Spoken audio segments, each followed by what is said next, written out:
The year is 169 AD, and the Roman Emperor, or at least one of them, is dead. Now, we don't know for sure how Lucius Verus, co-emperor alongside his brother Marcus Aurelius, died, but as is so often, the simplest answer is also the most probable. Poor Lucius was likely one of millions who fell victim to the Great Plague that swept through the Roman Empire in the late 2nd century, the so-called Antonine Plague. Alongside the emperor, whole cities were ravaged by this deadly pestilence, leaving a death toll estimated to be as high as 30% of the entire empire's population, though a more reasonable estimate may be 10 to 20%.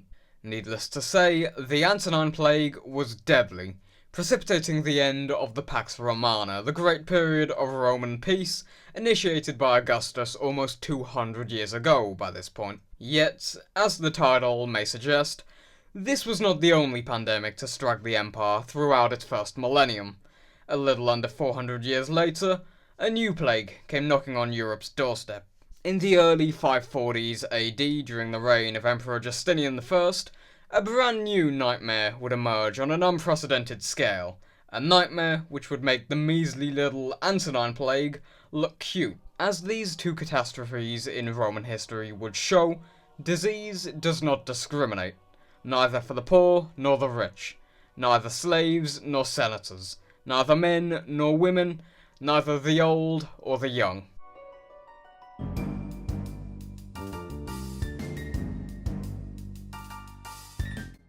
Let us begin with the first major plague to strike ancient Rome, the Antonine Plague, so called after the Antonine dynasty of which the two brotherly emperors belonged. Now, of course, a distinct lack of ancient knowledge comparable to a modern scientific understanding of illness leaves topics like this vague and uncertain, so bear that in mind going forward. But most likely, the Antonine Plague was a catastrophic outbreak of smallpox, carried back to Europe by the Eastern legions serving here on the Mesopotamian frontier, at some point in the mid-160s AD. Unsurprisingly, it did not take long to bring devastation.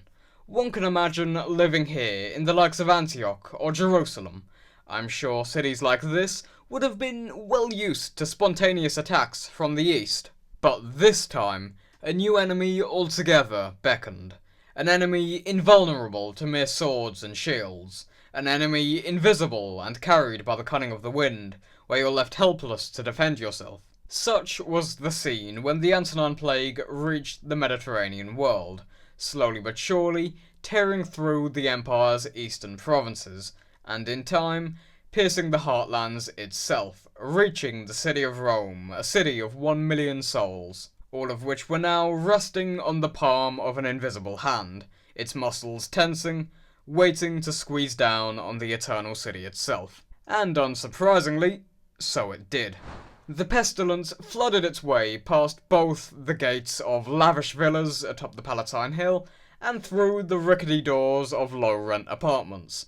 In short, in such a dense urban area, nobody was safe. And one man who knew this more than most was Claudius Galenus, otherwise known as the Great Doctor Galen.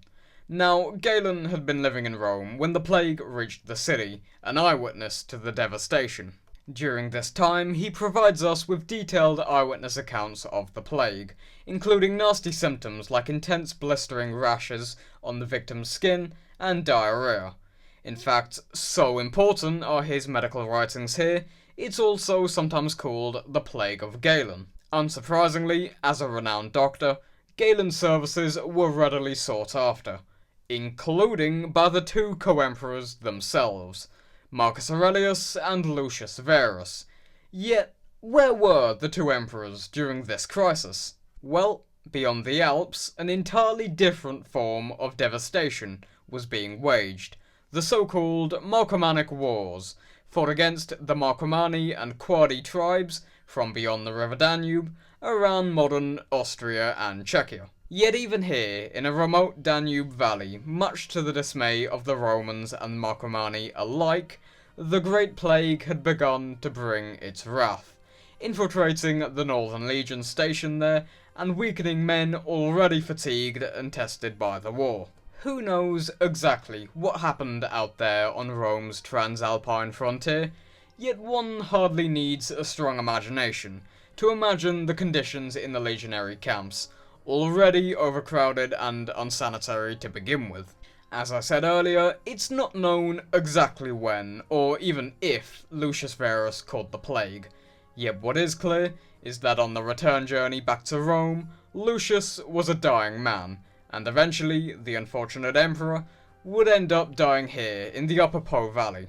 Of course, we will probably never know for certain whether his sudden illness was indeed the plague that carried him off, though, as mentioned, the most likely explanation is also the most probable. Nevertheless, a heartbroken Marcus Aurelius, now as the sole Roman emperor, sent his brother's body back to Rome, to Hadrian's mausoleum on the north bank of the Tiber, what is now the Castel San Angelo. I don't think marching a recently infected and decaying corpse through the countryside and to the heart of the capital was the most sanitary decision, but such is the blessing of modern scientific understanding. But the fact remained, this new invisible enemy could not be bested by the might of the Roman legions. And so it was, the plague lingered in the shadows for years on end. It would continue to creep through alleyways and over unsuspecting rooftops. The gentle breeze would squeeze the silent killer through windows, airborne microbes unconsciously inhaled by their soon-to-be-dead victims. Now, it's not known exactly just how long it lasted for. Historian Cassius Dio mentions a similar pestilence as late as 189 AD, a full 20 years after the death of Lucius Verus, where apparently 2,000 people died in a single day in Rome. Yet in any case, the Antonine Plague, with its death toll of perhaps 10 to 25% of the empire's population, was devastating. Though, perhaps not quite as devastating as what would follow just under 400 years later.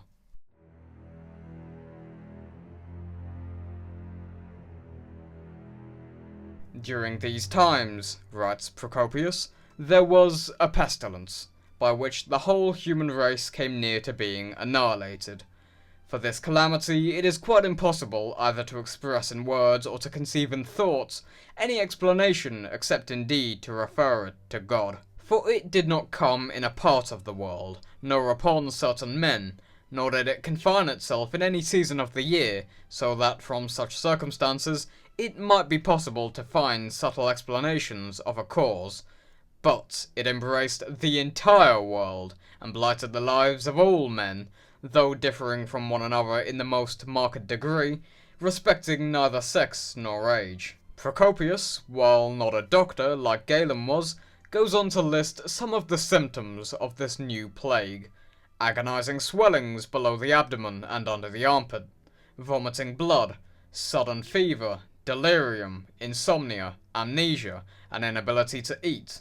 While this is not the more famous Black Death, which choked Europe in the mid-14th century, for the first time in recorded history, a catastrophic outbreak of bubonic plague had reached Europe. The Plague of Justinian, apparently having originated in Egypt, swept through the Mediterranean world like wildfire, much like the Antonine Plague, with the Roman capital at Constantinople bearing the worst of it in the spring of 542 AD, of which Procopius gives his account. He mentions up to 10,000 victims dead in a single day within the city, and apparently it was so bad that in time there were no longer enough people to bury the dead, instead leaving piles of corpses out in the open, rotting under the Greek sun. Yet Constantinople, by comparison, got off relatively lucky, unlike other cities which would fall into ghost towns.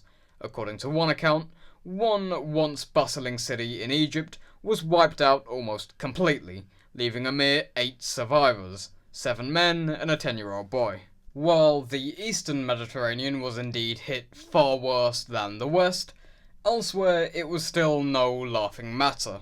According to the historian Agnellus, Italy was likewise torn to shreds. The strange signs and phenomena of those days, he writes, would herald the apocalypse. And when you combine the plague with what happened 6 years earlier, where an unknown volcanic eruption led to the so-called volcanic winter of 536 AD, which devastated crop yields and led to widespread famine in and of itself, it's easy to see why such apocalyptic views were common. Just like the Antonine Plague, probably about 10 to 25%, if not more, of the Roman population died, where not even the emperor himself, with the wealth of 1 million men, was safe from the plague. This time around, Justinian contracted the plague in 542 AD, and his wife, the Empress Theodora, would act as the de facto ruler over the empire for a whole year, until, miraculously, Justinian recovered in 543 and resumed his reign once again, as he would until his eventual death in 565. But in any case, both the Antonine Plague and the Plague of Justinian had catastrophic consequences for the empire. For an empire so dependent on agriculture and trade, the sudden deaths of countless producers and consumers alike wrought intense economic depression. It also didn't help that in both cases, the empire was actively being drained by warfare, that being the Marcomannic Wars and the Gothic War in Italy, diverting resources they now didn't have, especially in the case of the latter. And as for their scale, while less is known about the global impact of the Antonine Plague, for the Plague of Justinian, the pestilence flew up the Silk Road, devastating Persia and even bringing chaos as far as China. Both of these outbreaks just go to show how perilous pre-modern life was. How in the blink of an eye, pestilence could wipe out entire cities. And yet, nowadays, people still refuse modern vaccines and masks, to which I'm sure the likes of Lucius Verus would be rolling in his grave. Thank you for watching.